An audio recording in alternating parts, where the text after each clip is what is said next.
Hey, what's going on, guys? Welcome back to the GM. I'm your guy, Boulanger.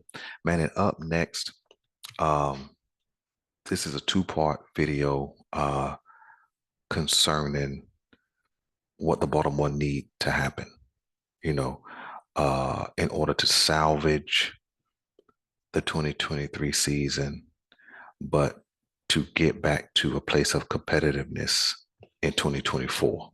Okay, so let's go. Um, I believe, here's my take. I believe that the Baltimore Ravens need, and I do strongly emphasize the word need. I believe the Baltimore Ravens need the Indianapolis Colts to come and get Lamar Jackson from them. I'm going to talk about the Indianapolis Colts specifically because of an article that I ran across last night about 8 o'clock. I don't really look for news.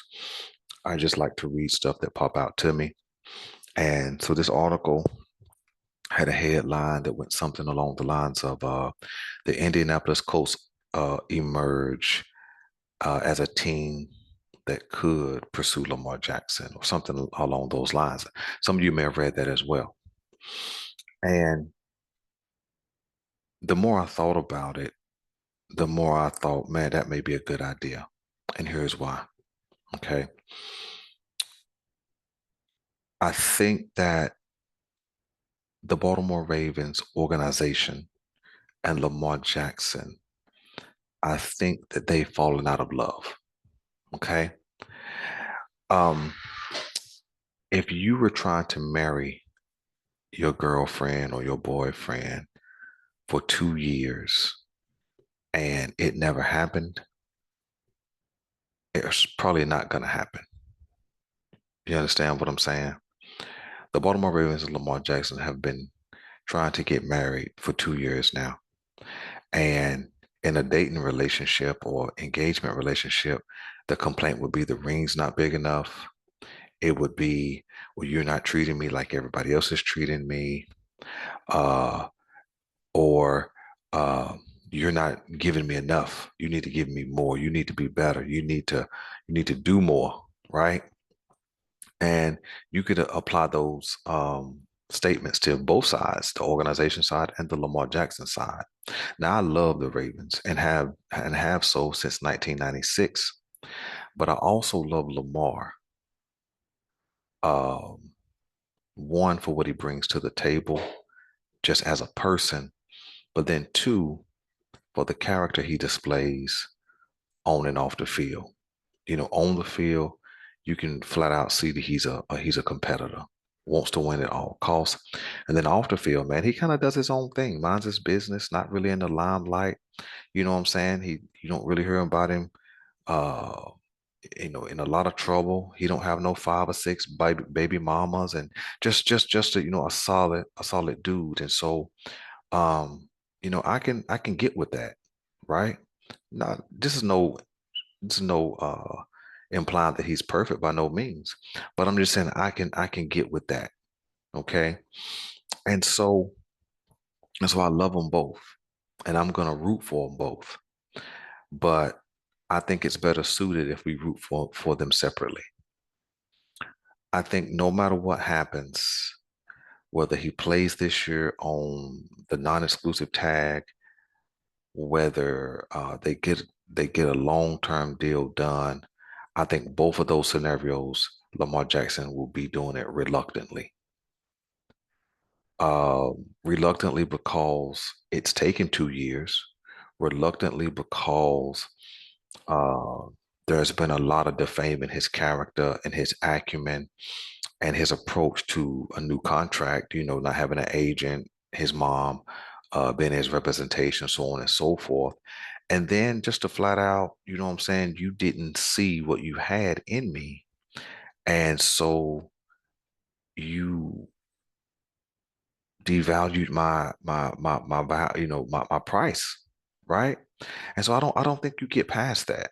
Yeah, I think that you can certainly go out on the field and ride for your teammates. I think you certainly can do that. But I don't think that he's going to feel the organization like he's been feeling it. I think the love for Ravens Nation which is us, the fandom, the love for the flock, which is us, the fandom. I think that's always going to be there. But I think as long as EDC and John Harbaugh stays at the helm, I don't think he'll ever feel okay with the Ravens ever again. Okay. That's probably part of the reason why you've seen Ozzy, have more of a voice over the last little bit of time and less EDC. Not saying EDC is not involved. I'm just saying it's rare that a guy retires, but then you hear him speak a little louder than the actual general manager. Another story for another day. But and so the reason why I say we need the Colts to come and get him, here's why. Okay. The Indianapolis Colts hold the number 4 pick in this year's draft, and they have a pick next year. So they have the compensation that we need. And you're not going to get better than the fourth overall pick in this year's draft in order to find a young quarterback to replace Lamar. You're not going to get better than that at this point. Okay. You won't get better than that in next year's draft. Okay. And so if Indianapolis comes and gets Lamar, even if it's an offer that the Baltimore Ravens would be willing to match, I think they ought to let him go. Not because he's not valuable, but I just think it's time for a separation because it'll never be the same. Okay. And so if he walks over to Indianapolis, and we'll talk about Fitz in a minute, if he walks over to Indianapolis, it puts Baltimore in position to have 2 first-round picks this year. Number 4 pick, which means they're guaranteed to get one of the top 4 quarterbacks in this draft, no matter who falls to him, whether it's Bryce Young, CJ Stroud, Anthony Richardson, and what's his name? Will Levis. Now, my pick would be that Anthony Richardson falls enough that Baltimore can grab him at number 4. Because I don't think Stroud is going to fall, and I don't think Bryce Young is going to be there either. So my choice would be Anthony Richardson because his potential is so much higher than Will Levis. But I'll be okay with Will Levis as well. Okay. Um, but Baltimore kind of silly sometimes. Baltimore would do something like trade back and see if somebody falls to them at that point, and they'll probably try to go with a defensive player. Baltimore might do something silly, but just on basic principle, I think Baltimore grabs one of those young quarterbacks at number 4, and then because we have not done anything at the wide receiver position in free agency, and there may not be anything to do if too much more time passes, I think that you get your wide receiver at number 23. Okay. And so you have some fresh young players, offense wise. You recoup that $32 million in cap space. Um, and then you head off into day number 2 and continue to build, out the rest of your roster. I can foresee Baltimore picking a quarterback at number 4 if this is the scenario, and then trading back number 23 so they can get a second round pick, so they can also get a wide receiver and get a cornerback early, and then go offensive line in third round. But of course, that's just pure speculation. But this is why I say I would like to see Indianapolis come and get Lamar Jackson. Okay. And then even if they draft one of the young quarterbacks, you still have Tyler Huntley in place who can start the season and maybe play the entire season. Who knows while that young quarterback gets ready. I think a young quarterback would be, a great opportunity for Todd Monken to put his full imprint and impression on that young quarterback since he's coming fresh out of the college ranks. Be an opportunity for Tyler Huntley and the young quarterback both to learn this new offense. And again, you would have a lot of money invested at the wide receiver position. So you would walk into 2024 off season with a lot of cap space and 2 first-round picks. And so you could basically rebuild pretty quickly at positions of need. Wide receiver, young cornerback, young quarterback, wide receiver, cornerback. You know, if they trade back in this year's draft, 2 first-round picks, they get a second-round pick next year, so you could still get another 3 picks in the top 75 next year. You could go and get whatever you needed, whether it's edge rusher, left tackle. So the rebuild will be quick, and then I think that that works. I think that works, and then the fit. You know, Lamar going to Indianapolis. The benefit is, you know, we wouldn't really see the Indianapolis Colts, but maybe every second year, depending upon, um, you know, where the Baltimore Ravens will fall in the division. You know, they may get matched up with, you know, that same division uh, uh, matchup. You know, if they finish second, their Colts finish second, you know, you have to play them or whatever, but basically be every second year. But the fit for Lamar Jackson with the Indianapolis Colts, okay, first they have a solid offensive line. They have the best left guard in the league in Quinn Nelson, probably.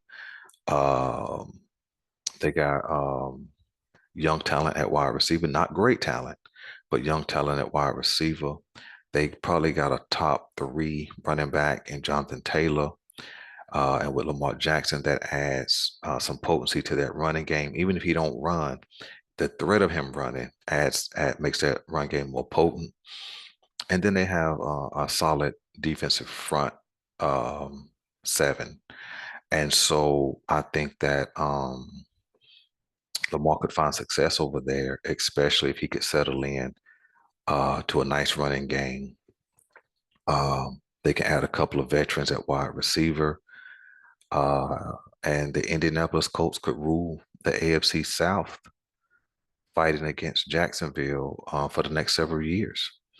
And I think everybody could be happy. I think that that would work. Okay, and so I think that that would be a great scenario for both parties, for Lamar Jackson and for the Baltimore Ravens, to go ahead and hit reset offensively, which is something I had already suggested. Um, Open up that cap space, fill out the roster, and then walk into 2024 with a lot of cap space and 3 picks in the top 75. That makes for a quick rebuild, and we could be back in contention. So that's my take, man. My take is that we need Baltimore Ravens need the Indianapolis Colts to come get Lamar Jackson, so we can get started with our rebuild. Listen, so let me know what you guys want me to know in the comment section.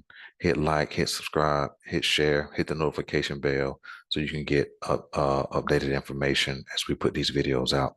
I appreciate you guys. I'm your guy Boulanger. This is the GM, and I'm out.